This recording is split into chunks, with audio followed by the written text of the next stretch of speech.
आज हम लोग इंडियन इकोनॉमी स्टार्ट कर रहे हैं, तो इंडियन इकोनॉमी का बहुत इंपॉर्टेंट एक चैप्टर कर रहे हैं जहाँ से बहुत सारा क्वेश्चंस आता है और ये आपका बेस होने वाला है दैट इज नेशनल इनकम। ठीक है, नेशनल इनकम बहुत इंपॉर्टेंट है, तो उसको हम लोग डिटेल में समझेंगे। उससे पहले थोड़ा सा इकोनॉमी क्या है, इकोनॉमिक्स क्या है, उसके बारे में पढ़। तो यहाँ पे देखो, इकोनॉमिक्स क्या है, इज अ सोशल साइंस।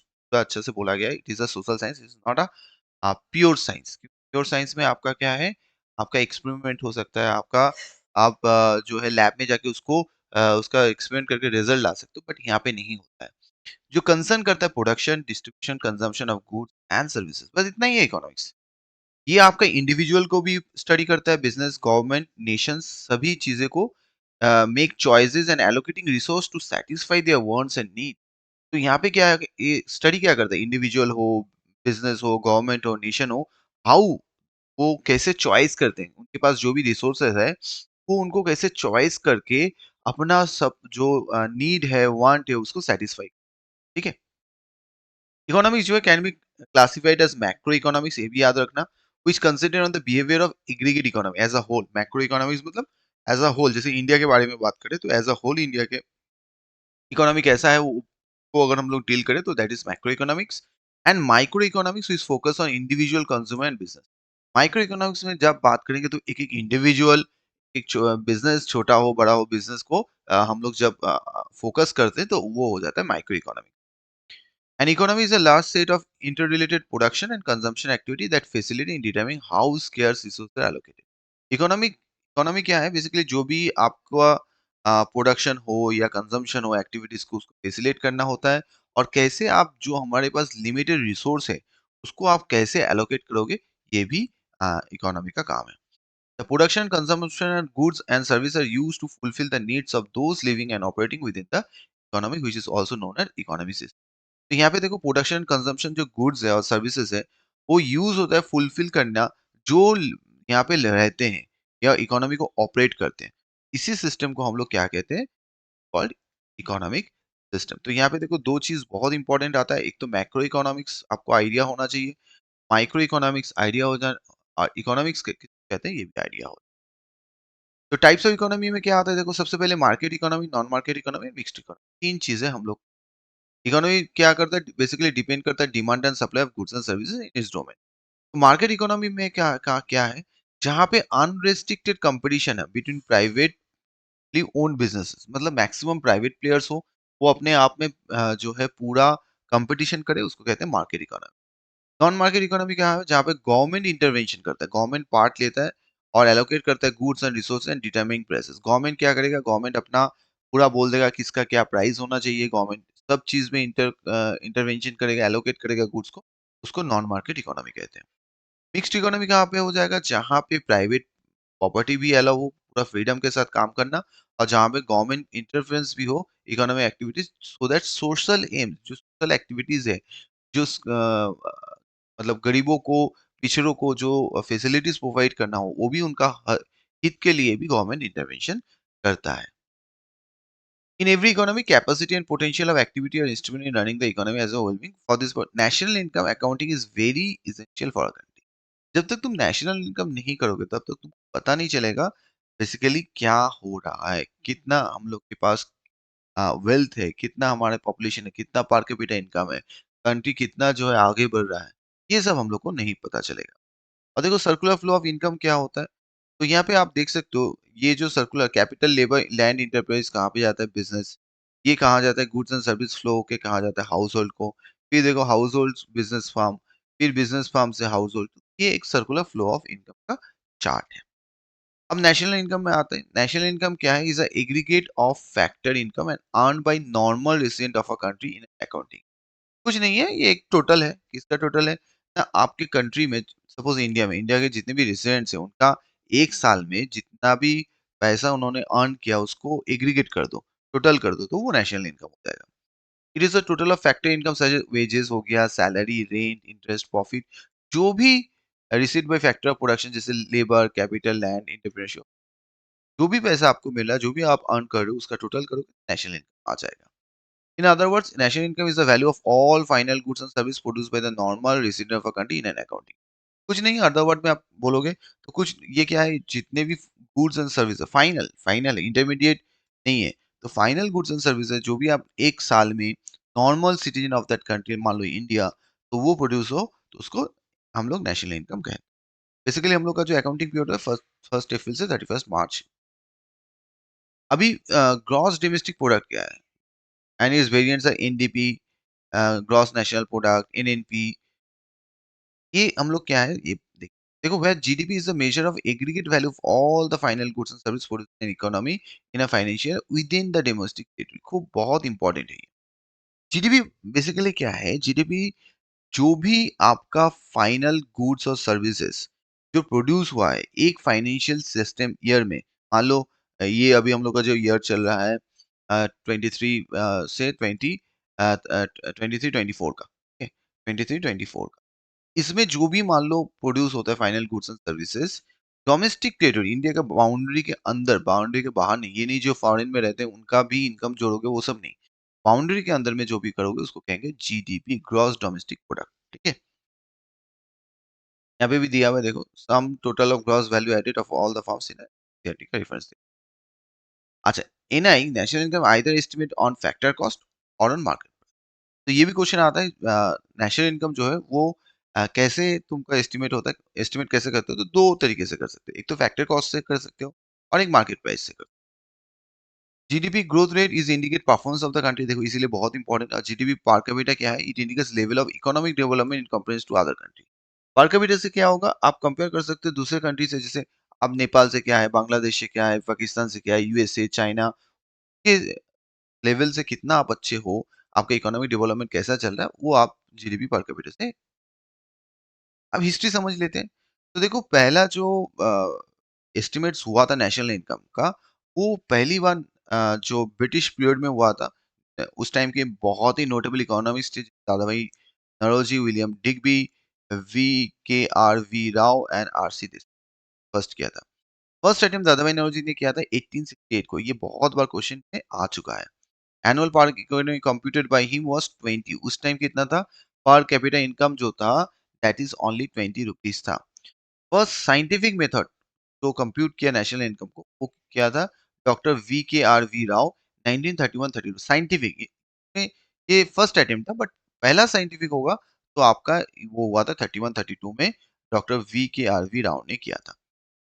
उन्होंने क्या किया था? उन्होंने बेसिकली इंडियन इकोनॉमी को प्राइमरी सेक्टर, सेकेंडरी सेक्टर में डिवाइड किया था। प्राइमरी सेक्टर में उन्होंने किसको रखा था? एग्रीकल्चर, फॉरेस्ट, फिशिंग, हंटिंग को। सेकेंडरी सेक्टर में उन्होंने industry, construction, transport, public services and business. उन्होंने जो हम लोग का पर कैपिटा इनकम डिटरमाइन किया था दैट इज। तो देखो दादा भाई नौरोजी ने 20 रुपया कंप्यूट किया था, और बाद में जब ये साइंटिफिक स्टडी हुआ doctor V K R V Rao के द्वारा, तब जाके वो 62 रुपीज में आया था। फर्स्ट ऑफिशियल आइटम देखो, ये है ऑफिशियल, मतलब ऑफिशियली जो गवर्नमेंट के तहत जो किया था वो था पीसी मालोनोविस के तहत उन्होंने किया था। As a head of the national income committee appoint हुआ था गवर्नमेंट ऑफ इंडिया। उस टाइम देखो गवर्नमेंट ऑफ इंडिया ने क्या किया, एक कमेटी अपॉइंट किया नेशनल इनकम कमिटी, जिसके चेयरमैन थे PC Mahalanobis. Who also headed doctor which also had के टीम में और कौन-कौन थे? Gadgil and VKRV Rao as member. उन्होंने फर्स्ट रिपोर्ट कमेटी प्रेजेंट किया 1951, एंड उनके हिसाब से नेशनल इनकम ऑफ इंडिया 1948-49 में कितना था? 8710 crore, and per capita income क्या था? 225। तो सभी डेटा यहाँ पे इंपॉर्टेंट है, कोई भी आपको पूछ सकता है। ठीक है, later the task of estimation of GDP was transferred to किसको दे दिएगा? Central statistics office. जीडीपी को ट्रांसफर कर दिया सेंट्रल स्टैटिस्टिक्स ऑफिस को, and a fully developed NI division under CSO was created at a national level. Full एकदम dedicated NI division दे दिया गया। 1955 में NI estimate were compiled by CSO based on the national level survey किया गया, conducted by national sample survey NSSO. NSSO का काम क्या है? एनएसएसओ जाके सैंपल सर्वे करता है, घर-घर में जाके इंडस्ट्रीज में जाके पूरा सर्वे कलेक्ट करके लाता है। वो कलेक्शन जो है दिया जाता है सेंट्रल स्टैटिस्टिक्स ऑफिस को, वो उस एस्टीमेट से, उस सर्वे से जो है रिजल्ट निकालता है। However, in 2019 में central government March CSO and NSSO and establish national statistical office. ये भी इंपॉर्टेंट है। पहले दो ऑर्गेनाइजेशन था, 2019 में दोनों को मर्ज कर दिया गया।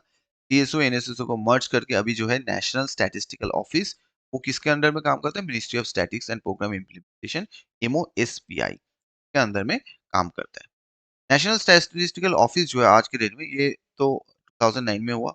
इसमें देखो इसका बैकग्राउंड देखोगे तो रंगराजन कमेटी ने बोला था इम्प्लीमेंट करने के लिए statistical standard, coordination activities, state agency and less down national statistical commission, उन्होंने कमीशन को लिखा था।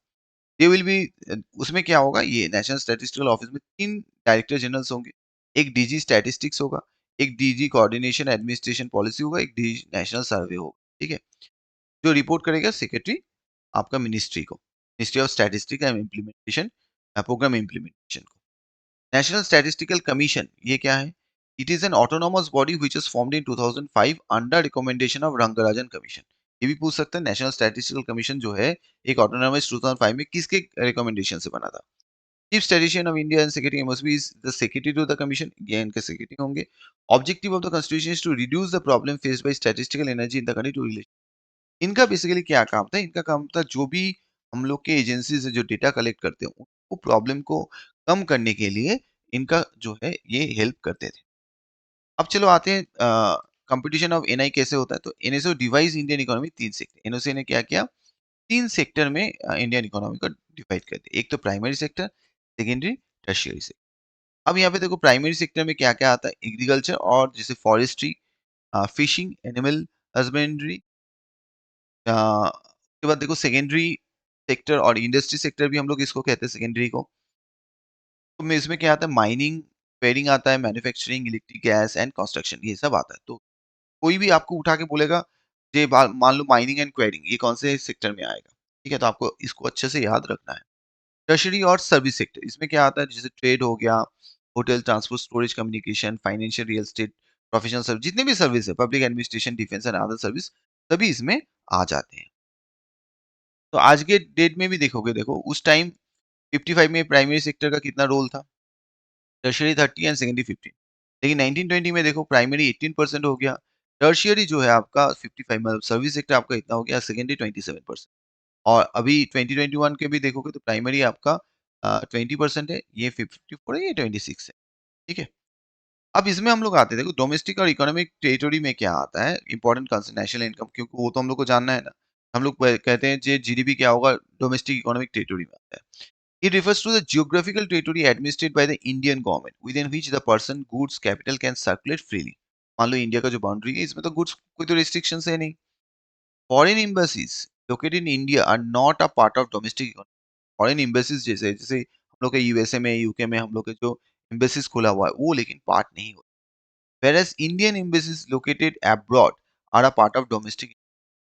लेकिन इंडियन इकोनॉमी जो है, इंडियन एम्बेसीज जो है बाहर में है, बाहर वाला इंडिया में उसको हम लोग नहीं करेंगे। लेकिन इंडिया का जो है वो बाहर में रहे, तो हम लोग उसको काउंट करें, क्योंकि हम लोग के पैसे से ही वो चलता है। Thus domestic economic territory also consists of the following, क्या-क्या आता है? मिलिट्री एस्टैब्लिशमेंट, consulate embassies लोग इन फॉरेन कंट्री में।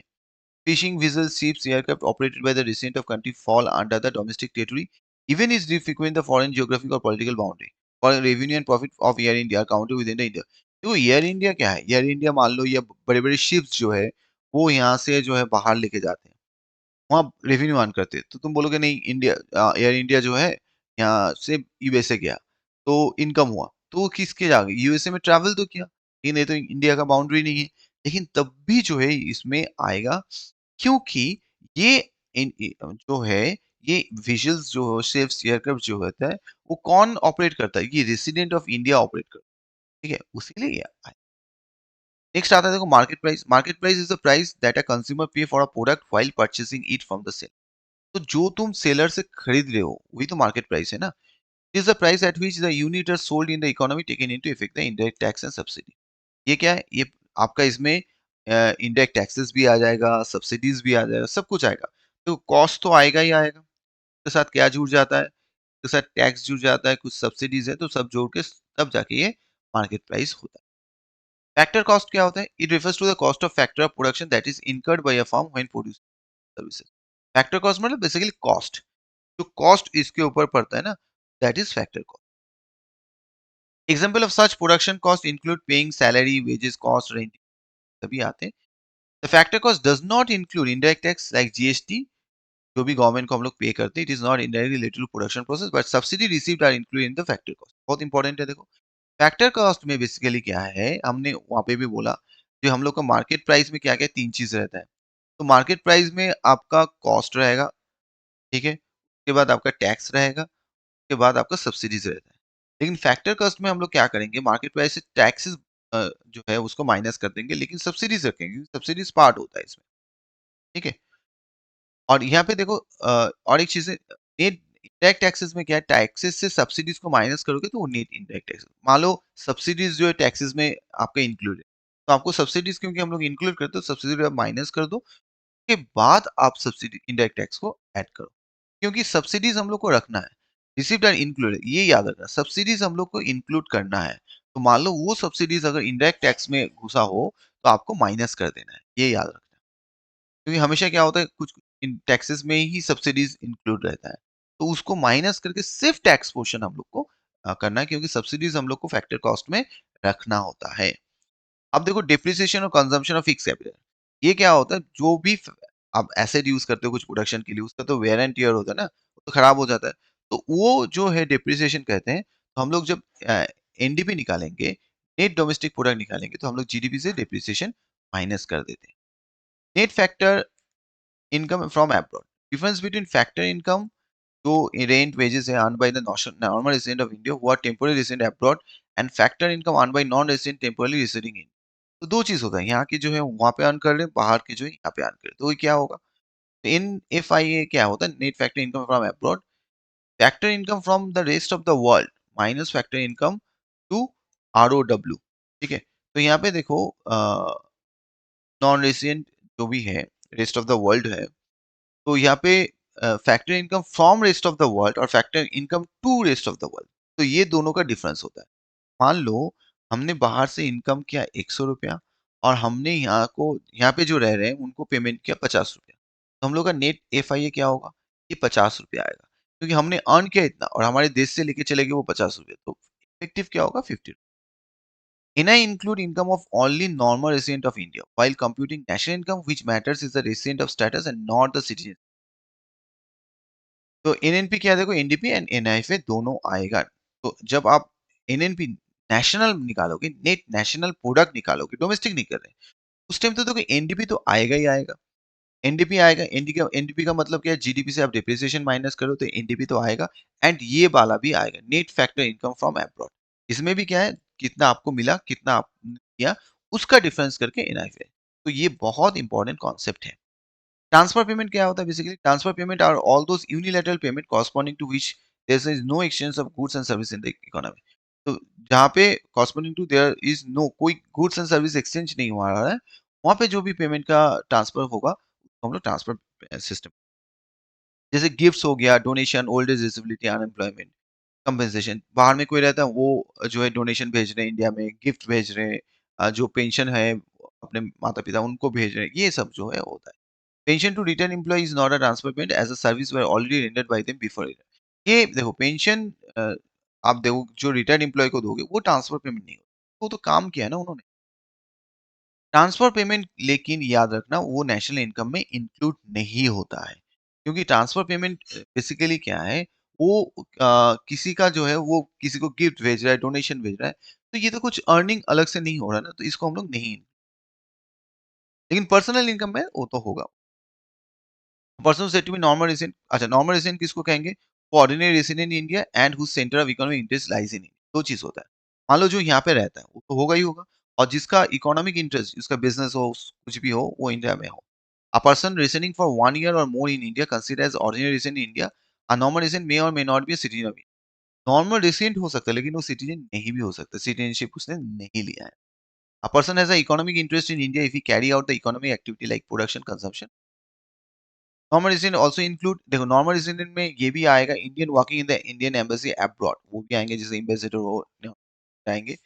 Foreign citizen living in India for more than 1 year, however foreigner who come from medical treatment or study purpose are not considered normal resident.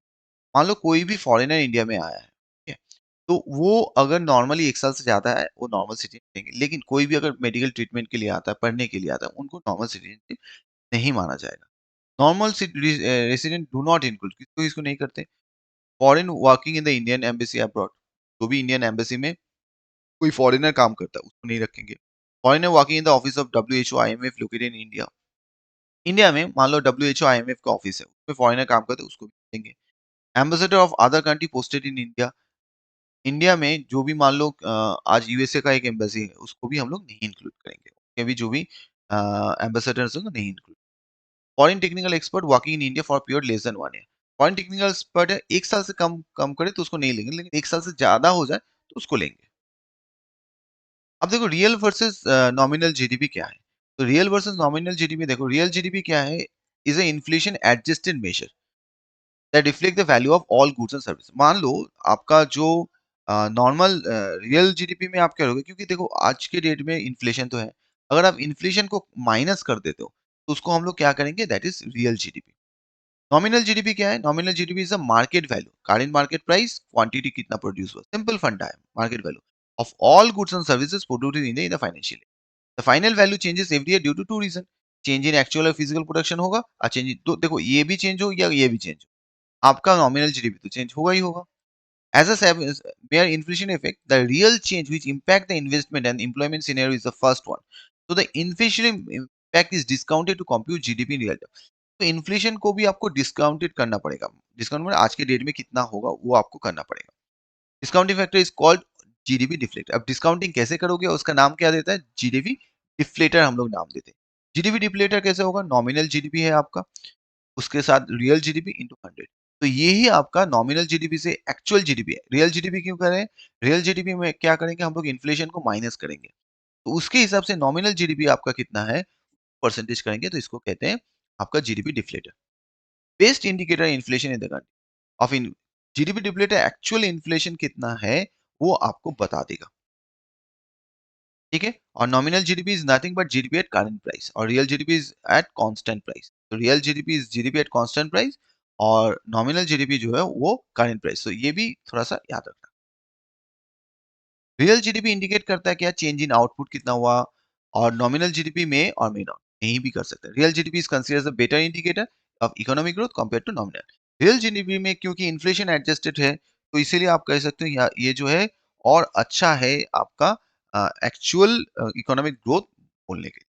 अच्छा, base year क्या होता है? Base year जहाँ से आप कितना increase हुआ उसको हम लोग करते हैं। तो आज के डेट में इंडिया का बेस ईयर है 11 2011-12। इससे आप कंपेयर कर सकते हो जी, 2011-12 में कितना जीडीपी था, आज कितना है। तो ये आपका कंपैरिजन के लिए होता है। Base year revise time to time करते हैं। रिसेंटली गवर्नमेंट जो प्रपोज किया बेस ईयर को 17-18 करने के लिए किया, लेकिन अभी तक नहीं हुआ। अभी 11-12 से इसको करने का कहना है, 17 करो। Why GDP deflated is refer real GDP competition? ये उतना इंपॉर्टेंट नहीं है, इग्नोर। पोटेंशियल जीडीपी, अ, पोटेंशियल जीडीपी कुछ नहीं है, थोड़ा-सा बोल देता हूँ। Estimate the highest level of output that an economy can sustain over period of time and constant inflation. Potential GDP है मतलब एक कंट्री जो हाईएस्ट लेवल ऑफ आउटपुट कर सकते हैं इन्फ्लेशन होने के बावजूद, वो होता है आपका पोटेंशियल जीडीपी। अब देखो नेट डोमेस्टिक प्रोडक्ट क्या है? Net domestic NDP is an annual measure of economic output of a nation that is adjusted to the account for depreciation and calculated by subtracting from GDP. GDP से आप जब depreciation minus करोगे, तो already discuss हम लोग कर भी रखे हैं, तो हो जाता है नेट डोमेस्टिक प्रोडक्ट एनडीपी। और ग्रॉस नेशनल प्रोडक्ट क्या है? GNP is the estimated total value of all the final goods and services turned out in a given period by means of production and owned by the country resident। ये आपका gross national मतलब country resident का resident आ जाता है, boundary नहीं आता है। तो आपका हो जाएगा ये ग्रॉस नेशनल प्रोडक्ट। और इसमें से जो है नेट करने के लिए monetary value finish goods and service produced by the country resident overseas and domestically in a given period. तो एनएनपी क्या होता है आपका? कंट्री सिटीजन होगा, ओवरसीज एंड डोमेस्टिकली कोई भी प्रोड्यूस हो, आप उसको रख ले लोगे गिवन पे इन नेट नेशनल प्रोडक्ट डिटरमाइन करने के लिए। तो यहाँ पे थोड़ा-सा जो है आप देख सकते हो क्या-क्या है। आपका डोमेस्टिक प्रोडक्ट फैक्टर कॉस्ट में इनडायरेक्ट टैक्स सब्सिडी रहेगा। नेट डोमेस्टिक प्रोडक्ट के लिए डिप्रिसिएशन माइनस करोगे। नेट डोमेस्टिक प्रोडक्ट या फैक्टर कॉस्ट के लिए सेम है आपका, एनडीपी के साथ इनडायरेक्ट टैक्स सब्सिडीज़ करोगे, और इसके साथ एनआईएफए। तो ये आपका ब्रॉडली जो हम लोग पहले डिस्कस कर चुके हैं, ये आपका यहाँ पे दिया गया है। नेक्स्ट क्या है? Other variant of national income. Other variant of national income क्या है?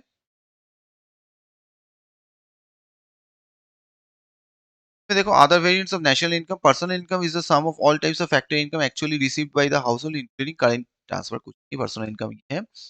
अब पर्सनल इनकम देखो ये थोड़ा-सा डिफरेंस है, उतना इम्पोर्टेंट नहीं है, तो कुछ नहीं।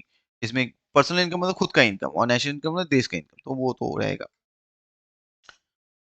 अच्छा, पर्सनल डिस्पोज़ल इनकम मतलब क्या होता है? जैसे मान लो हम लोग को टैक्सेस मिलता है, तो इनकम करते हैं, लेकिन वहाँ पे टैक्स जो है हम लोग टैक्स सैलरी को टैक्स माइनस करके हम लोग जो पैसा खर्च कर सकते हैं, उसको कहते हैं पर्सनल डिस्पोज़ल इनकम।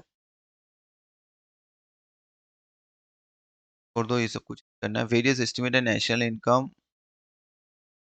देखो ये बेसिकली एस्टीमेट जो हम लोग का होता है नेशनल इनकम का, तो ये advance estimate, first estimate GDP किया गया था 2 month before completion of the year. तो सेवन, ये कुछ कुछ चीजें हैं, ये उतना इम्पोर्टेंट नहीं है, डिस्कस हम लोग नहीं करते हैं। यहाँ पे बहुत इंपॉर्टेंट है, ये हम लोग थोड़ा सा चलो डिस्कस कर लेते हैं।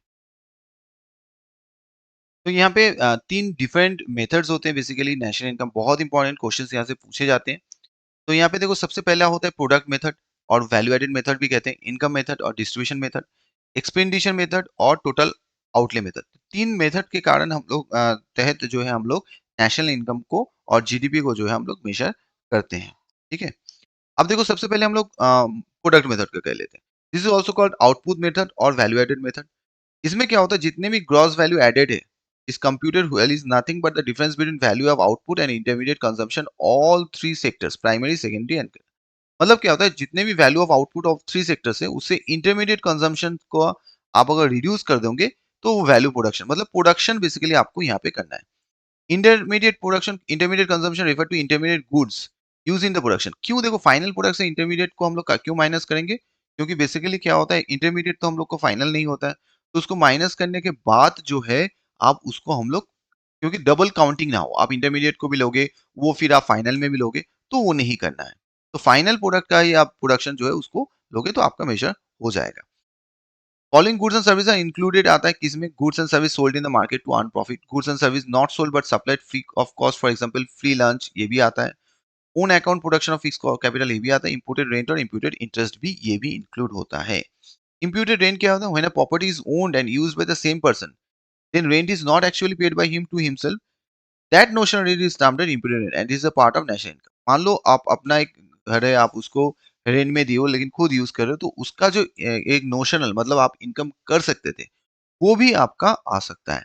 या आपका कोई पैसा आपका है, आप इंटरेस्ट अर्न कर सकते थे, वो भी आपका इम्प्यूटेड इंटरेस्ट में आ जाएगा। और कौन सा नहीं आएगा, देखो इलीगल एक्टिविटीज नहीं आएंगे, स्मगलिंग, गैम्बलिंग का, non economic goods, water year, ये सब नहीं आएगा, सेकेंड हैंड परचेज सेल नहीं आएगा, इंटरमीडिएट गुड्स नहीं आएगा, ट्रांसफर पेमेंट नहीं आएगा, कैपिटल गेन्स नहीं आएगा। अच्छा, इसमें देखो कैपिटल आउटपुट रेशियो कुछ नहीं होता है, इंडिकेट क्या करता है, amount of capital required for producing 1 unit of output, मतलब कितना पैसा चाहिए आपको 1 यूनिट प्रोडक्शन करने के लिए, that is capital output ratio. अच्छा, नेक्स्ट हम लोग आते हैं इनकम मेथड में। Income method is also known as distribution method.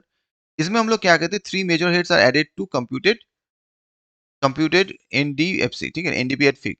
क्या क्या आता है, कंपेंसेशन टू एम्प्लॉइज आता है, कंपेंसेशन टू एम्प्लॉइज आता है, तो उसमें देखो wages and salary employ contribution का आएगा, operating surplus, rent, interest, loyalty and profit आएगा, mixed income of self employed आएगा। तो देखो कंपेंसेशन एम्प्लॉइज, जो भी हम लोग एम्प्लॉइज को कंपेंसेशन देते हैं वो आ जाएगा, वेजेस, सैलरी। ऑपरेटिंग सरप्लस मतलब जो भी रेंट, इंटरेस्ट, रॉयल्टी हम लोग करते हैं वो आ जाएगा, एंड मिक्स्ड इनकम भी आपका आ जाएगा। अब देखो इन आइटम्स जो इंक्लूड होगा, commission charge by broker, sale process, ये तो आएगा ही आएगा। Value of production of for self consumption is also included आएगा। आइटम्स जो नहीं आएंगे, जैसे आपका कोई लॉटरी इनकम हो गया, डेट ड्यूटी हो गया, ट्रांसफर रिसिप्ट हो गया, सेकेंड हैंड सेल्स हो जाए, वो सब आपका नहीं आएगा। Income from sale of share, bonds and debentures नहीं आएगा, ठीक है। एक्सपेंडिचर मेथड में हम लोग क्या करेंगे, इसको हम लोग टोटल आउटले मेथड भी कहते हैं। It is a country income earned in either spent और कंज्यूम गुड सर्विस और सेव्ड एंड इन्वेस्टेड, मतलब ये आपका आइदर इनकम अर्नड होगा, इज आइदर स्पेंड और कंज्यूम गुड्स में, या सेव करके रखो, सभी इसमें आ जाएगा। जैसे क्या आएगा, देखो personal consumption expenditure, investment, government expenditure, exports, उससे खाली इंपोर्ट्स माइनस कर देना है। जितने भी खर्चे आप कर रहे हो, आपका पर्सनल कंजम्पशन हो, आपने इन्वेस्ट करके रखा है, गवर्नमेंट एक्सपेंडिचर कर रहा है, एक्सपोर्ट कर रहा है, ये सभी आएंगे, लेकिन इंपोर्ट कुछ है तो उसको आपको माइनस कर देना है। आइटम्स टू बी इंक्लूडेड क्या आएगा? देखो पर्सनल कंजम्पशन तो आएगा ही, हाउस होल्ड्स का ग्रॉस प्राइवेट डोमेस्टिक इन्वेस्टमेंट भी आएंगे, जैसे बिजनेस स्पेंड करे कैपिटल गुड्स में वो आएगा। नेट फॉरेन इन्वेस्टमेंट आएगा, जो भी टैक्सेस माइनस करके government purchase of goods and service वो भी आएंगे। नॉट इंक्लूडेड कौन सा होगा? जैसे ओल्ड पेंशन, स्कॉलरशिप, अनएम्प्लॉयमेंट जो भी दिया गया ये नहीं आएगा। सेमी फिनिश गुड्स नहीं आएगा क्योंकि ये डबल काउंटिंग हम नहीं करेंगे। Expenditure on goods of second hand नहीं आएगा। Expenditure of shares, bonds and debenture नहीं आएगा। इंप्यूटेड एक्सपेंडिचर कोई भी खर्चा, नोशनल कम खर्चा आपका नहीं आएगा। ठीक है? और में हम लोग बात कर लेते हैं। देखो नेशनल इनकम रोल क्या होता है? ये एक्चुअली हम लोग का इकोनॉमिक ग्रोथ जो है वो आपका क्वांटिफाई करता है। इसका इकोनॉमी का पोटेंशियल क्या है इसको देखता है। आपका जो भी इनइक्वालिटीज़ है इनकम डिस्ट्रीब्यूशन में उसको हेल्प करता है कम करने के लिए। टैक्स रेवेन्यू कितना फ्यूचर में हो वो आपको फोरकास्ट कर देता है। और कॉर्पोरेट सेक्टर को प्लान करता है जो बिजनेस एक्टिविटी कहाँ पे जो है इन्वेस्टमेंट करे। इन्फ्लेशन क्या क्या है वो आपको पता चल जाता है। और standard of living of people का कैसा है वो भी आप यहाँ से नेशनल इनकम से निकाल सकते हो। लिमिटेशंस देखो, ये पूरा जो है सोशल वेलफेयर नहीं मेजर कर पाता है। नॉन मार्केट ट्रांजैक्शन जो है जैसे आपका विलेजेस में हार्ट बहते हैं, होम मेकर घर का काम करते हैं, ये सब नहीं इंक्लूड कर पाता है। और negative externalities of economic growth, ये आपका जो है मान लो कोई भी इन्वायरमेंट डिग्रेडेशन हुआ, कार्बन डाइऑक्साइड एमिशंस होता है, ये सब नहीं कर पाता है। तो चलो इतना ही है हम लोग का। तो अच्छे से पूरा पढ़ लो, 2 वीडियो को देख लो तो आपका नेशनल इनकम पहला चैप्टर जो है वो अच्छा से हो जाएगा।